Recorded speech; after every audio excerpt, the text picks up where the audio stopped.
atış.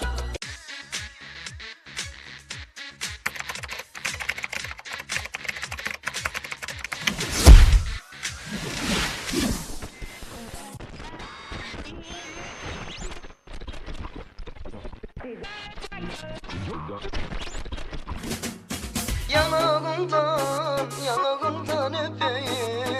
Ne değil yani, ne beni çekeyim.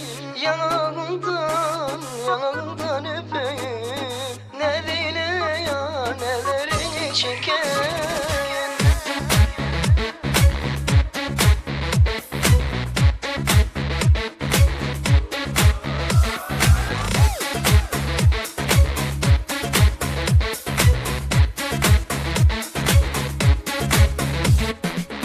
Çekenin neredesin ya?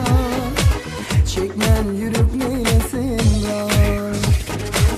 Malın sadece gıyna, tay olmalı kılsın var.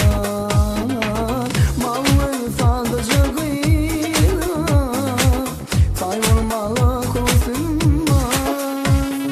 Yanağımdan, yanağımdan öpeyim. Ne diyeyim?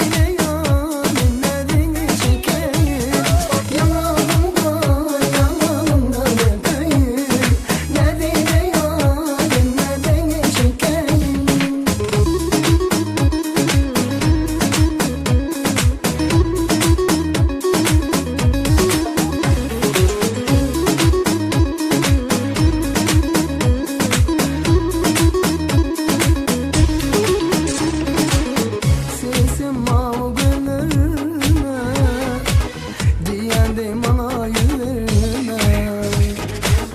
Ayrılamam diyençem, başka aşığa söylerim.